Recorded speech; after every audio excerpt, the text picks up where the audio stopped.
after a brief umbrella on the general characteristics of these methods, let's see actually what they implement and why, because there are also some reasons. Well, on the basis of the approach, they can be roughly divided in two categories. We have the object-oriented codes and the spacecraft-oriented code. Basically, most of the tools, but the Scarab, are object-oriented.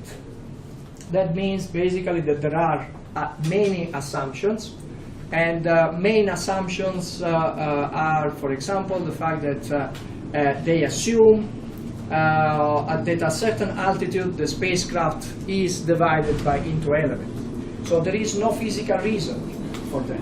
There is no model, no simulation of the loads acting. So it is not they say that at a certain altitude some elements are taken out, and then the analysis of the trajectory is performed for each one of the critical elements that is separated. And these are the dust, the ORSAT, basically all the tools. Scarab is different. Scarab is very complex systems that actually simulates everything of the spacecraft, of the object, and all the deformations, the separations, the ablations are simulated. So all the elements separate because there are forces, heat, or aerodynamic loads that act on the object and make some parts separating. It also implements the shadowing, which is something that it is not taken into account by the other methods. So it is a very quite high fidelity approach compared to the others low fidelity. There is a reason actually to use the different methods. Well, one is a human reason. The other, all the methods but Scarab are quite easy to use. Scarab is very difficult, and we will see why. But the simplified methods are not, are quite useful because they give us a bound on the risk, on the casualty risk. So basically what happens is that the object-oriented methods just consider the critical part of the trajectory after the breakup. So breakup happens at a certain altitude. All the models start to work at certain altitude, and then all the simulations for the single pieces are start from the breakup altitude. And then at the end, what is a deterministic evaluation of what is the footprint, the impact footprint. Okay?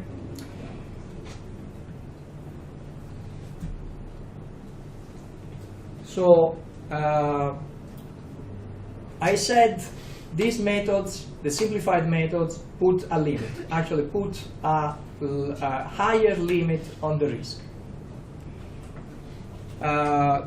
So what they do is that they start the simulation at a certain point, which is lower, usually lower than 80 kilometers. The simulation is the trajectory simulations and also the heating on the object. So, for example, what happens is that the heat load on the vehicle, which is the integral of this curve, is much smaller in this case than in the other case. Because in the other case, starting from the very beginning of the re-entry from here, you have all these parts contributing to the heat load. Okay? So with DAS or with ORSAT, what happens is that since the heat load computed is smaller, the heat load gives the idea of how much heating is entering the system. So if the system sees a less amount of heating does not, well, the result is that many parts which actually ablate are given as not ablating, as not destroyed. Okay, that means this part arrive on the ground, and then the computed risk is higher than what is in reality. So it is a conservative approach.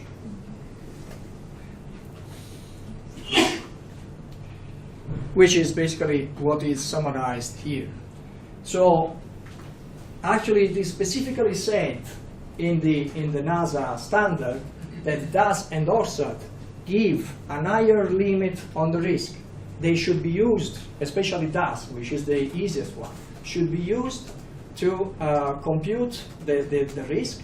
If the risk computed by DAS is higher than that 10 to the minus 4, then more sophisticated approach should be considered to see if that is actually the risk. If the risk given by DAS and ORSAT is much lower than 10 to the minus 4, then the actual risk is for sure lower than 10 to the minus 4. So old-fashioned engineering approach. So let's see what is DAS. DAS is, as we said, an object-oriented tool. There are the spacecraft or the spacecraft. The object is modeled as a set of primitives, and the primitives considered as spheres, cylinders, boxes, and flat plates.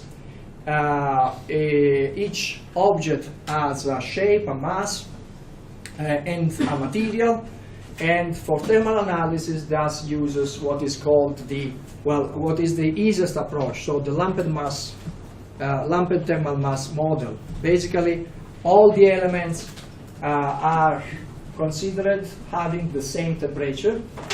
That means that actually the heat exchange between the element and the environment is much lower than heat exchange within the element. The lump mass, the assumption for this is that the element is assumed as ablated or destroyed when the accumulated heat is higher than the melting heat or the ablation heat. Okay.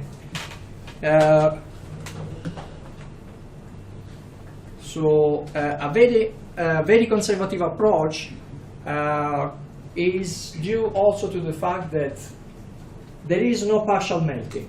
There is no partial ablating considered in DAS. So if the heating, for example, arrives to 0.9, the heating of ablation of the object is still considered as not destroyed, as not ablated, so arriving on the ground. There is no partial ablation considered. So that means, again, a level of conservativity. And as I said, DAS is recommended as a first tool to use for the first risk assessment analysis.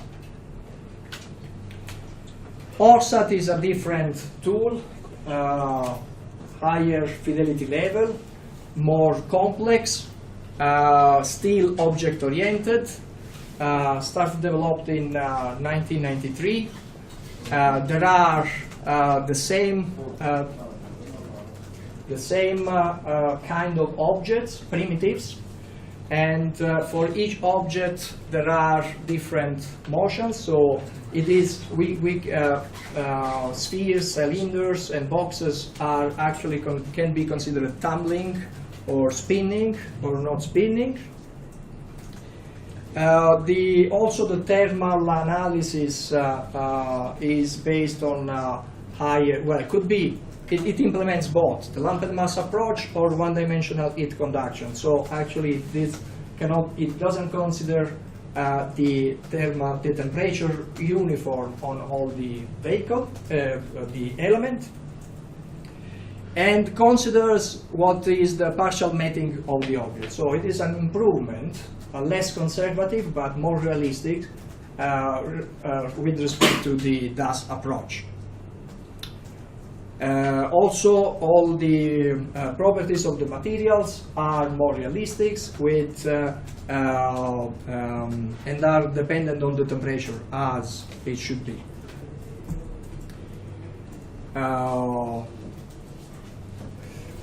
What to say here? Okay, the simulation of the trajectory is done through the 3 degree of freedom approach, so no attitude control. It is ballistic non-lifting entry, so what is important to know, it is only the drag, not the lift. And the aerodynamic analysis is based on the simplified approaches which are valid for very high Mach numbers, so for hypersonic. It's models which are used, which I mentioned before. One thing that should be now stressed is the bridging approach.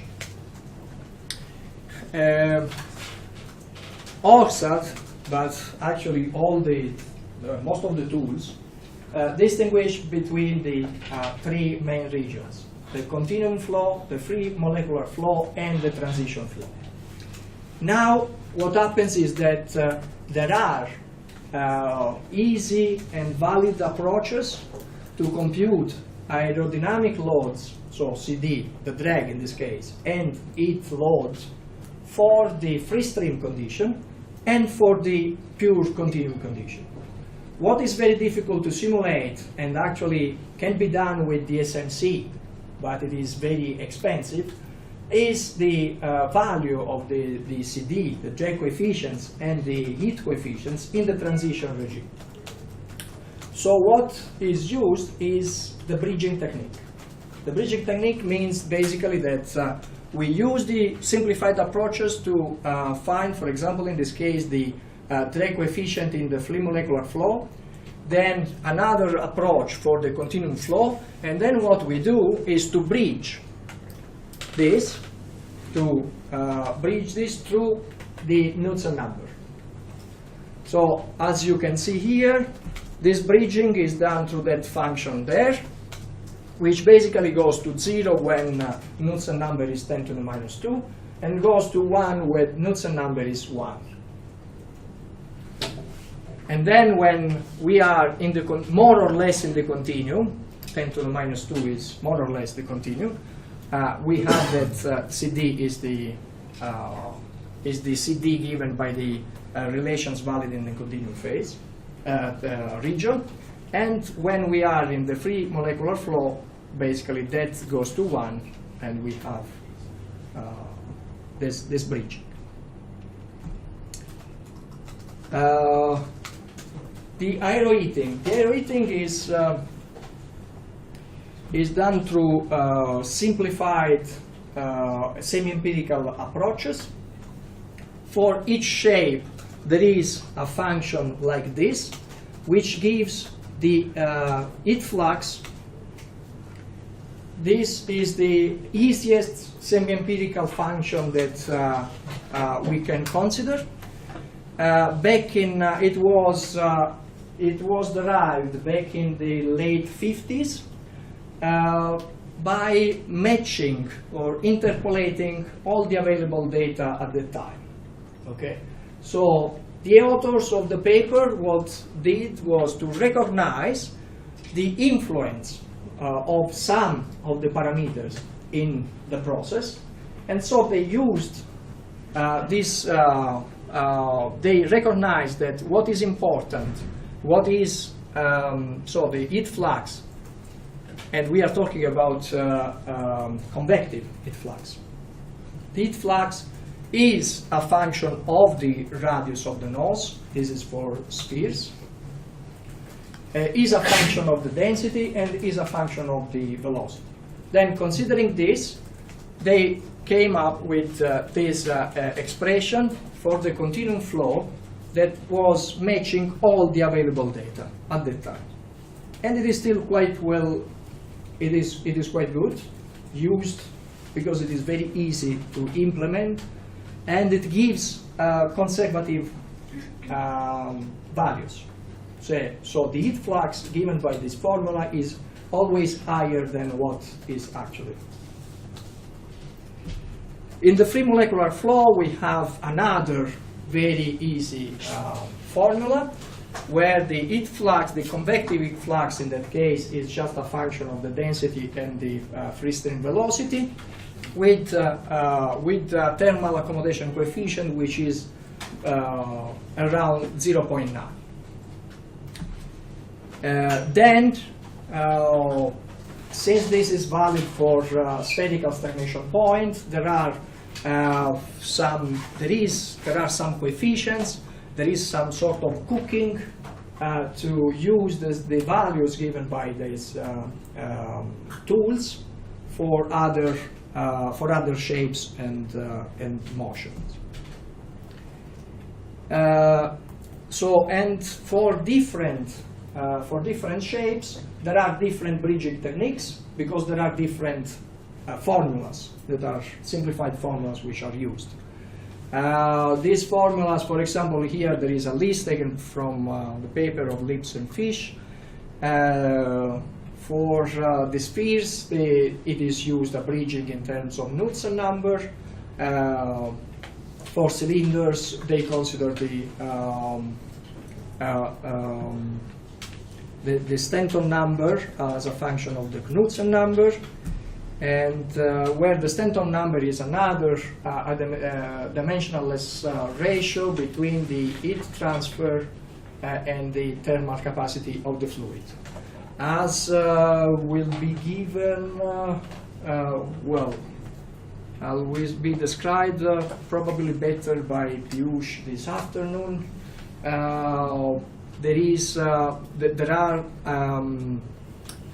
The Stanton number for the free stream is around 0.91, and it is this one, as a function of the Knudsen number, and which is this. For the continuum regime, there is it is linear in the logarithmic scale. So basically, in transition regime, there are formulas that give the bridging function for the Stanton number. Then ORSAT, of course, has to have atmospheric models. There are few implemented. Different models usually for this kind of analysis give just very small differences in terms of impact footprint and then risk. In ORSAT and in some other tools, what is considered is that they distinguish between the aerodynamic mass and the thermal mass.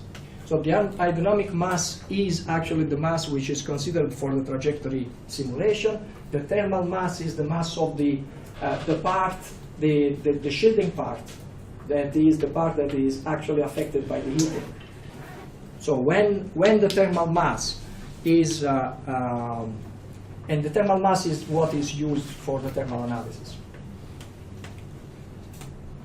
Okay, then it also considers another higher fidelity approach regarding the internal parts which are exposed to the flow when some of the shieldings are ablated or destroyed.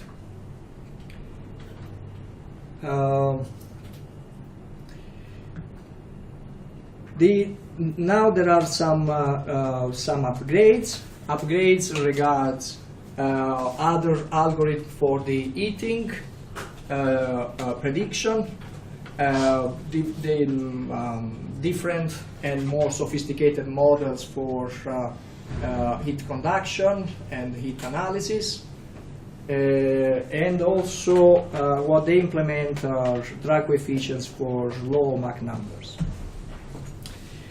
So Fire-Riedel heating algorithm, as you see here, is a more precise approach to compute the heat flux, the convective heat flux. The authors, again back in the late 50s, followed basically a different approach. They did not, they they tried to interpolate the available data, but basically their approach started by considering the fluid dynamic equations involved. And as you can see, well, you can see from here the reason why more people tend to use the other method, which is quite easy to, much easier to implement. Here there is,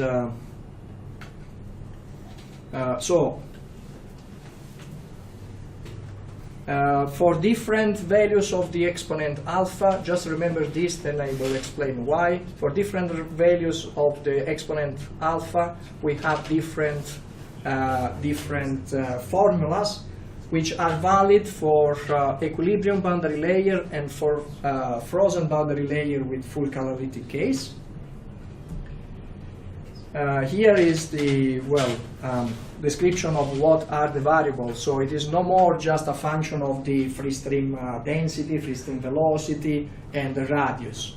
There are adimensional numbers here, the prime number and the Lewis number. There are density and viscosity at the stagnation point. There are enthalpies. There are free stream dissociation energy. There is the gradient of velocity here, which is linked, of course, to the radius in the stagnation point. So a bit more difficult to implement.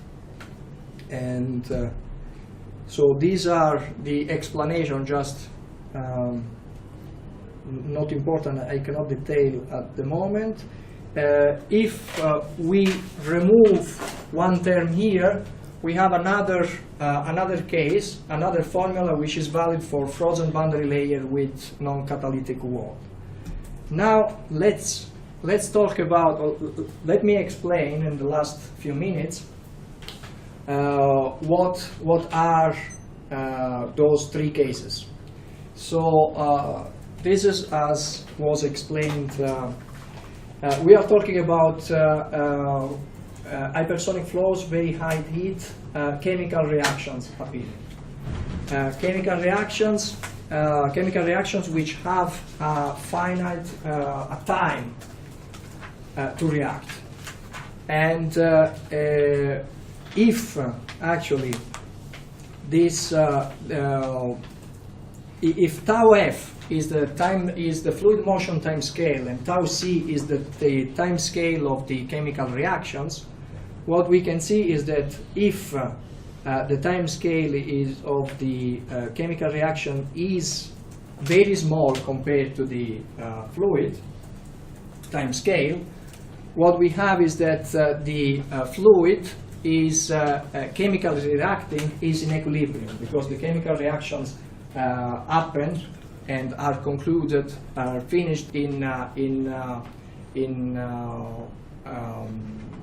compared to the motion of the fluid in smaller time.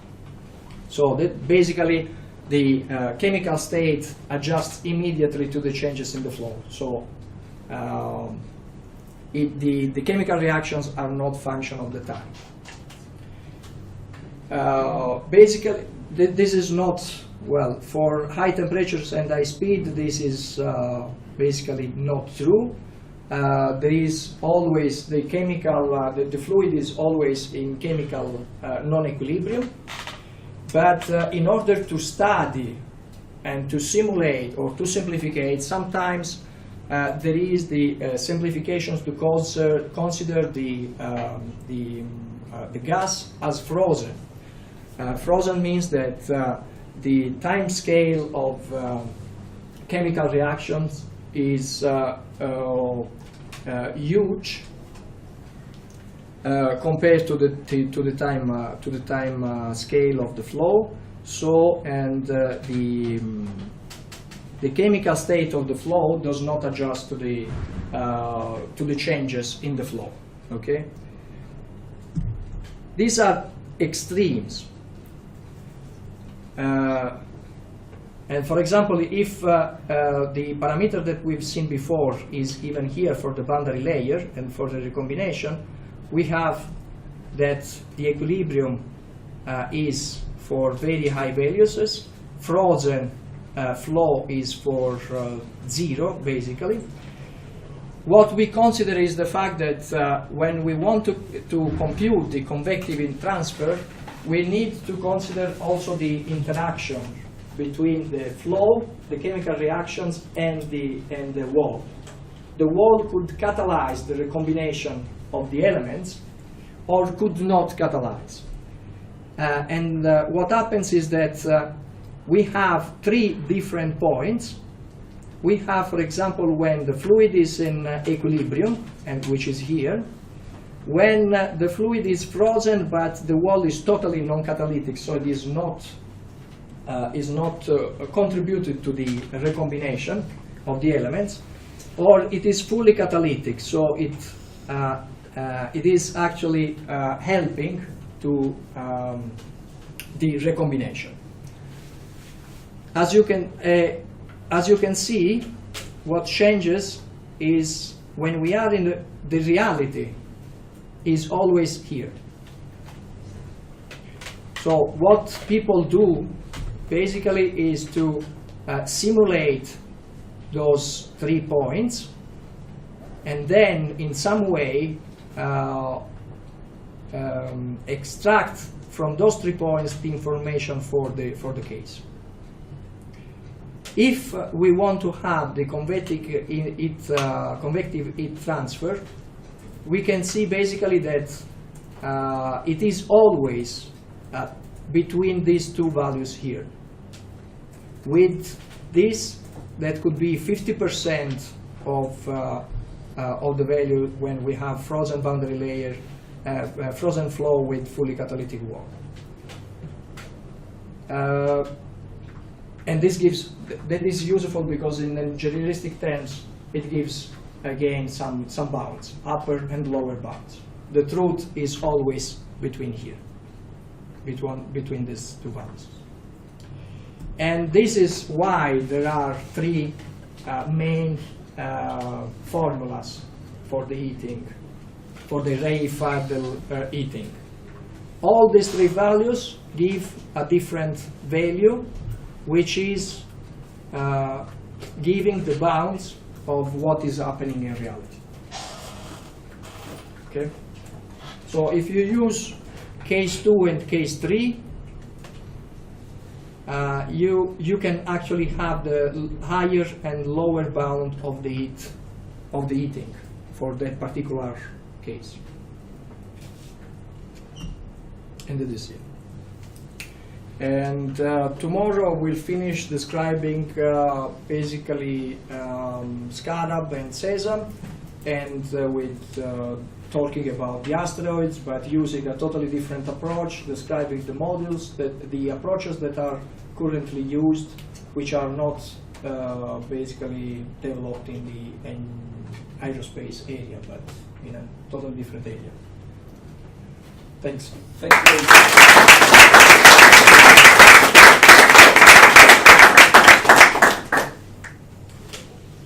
Any question for the second part? Can you please comment on this chemical recombination of course, the atmosphere and the components of the spacecraft, the effect on the demise, heating and demise? Yeah, basically, what happens is that the recombination close to the wall is strongly affecting the convective heating because the chemical reactions, chemical dissociation is endothermic, so uses the energy from the flow, basically, to dissociate the elements. Recombination in the boundary layer means that elements are again going to recombinate, which is basically releasing again energy. Okay, and that is why if it is fully catalytic wall, we have more recombination, so more energy released in the boundary layer, which was chemical energy basically, and this gives higher heating. if the recombination is not facilitated, the energy is still kept in chemical form, not in thermal form, and that gives a lower value of the heating. Is there any mechanism that you can use to improve this chemical recombination in the selection of the materials? I mean, Yes. Yeah. For example, a fully catalytic wall means the properties of the wall, properties of the materials. and for instance, which kind of materials you can use? At the moment, I don't know. But yeah, there are. Sorry about this. Thank you. Any other question? Okay, if not, a short announcement. As you know, tomorrow evening there will be a public outreach event downtown Rome in the San Lorenzo neighborhood in the Libreria Assaggi. And there will be a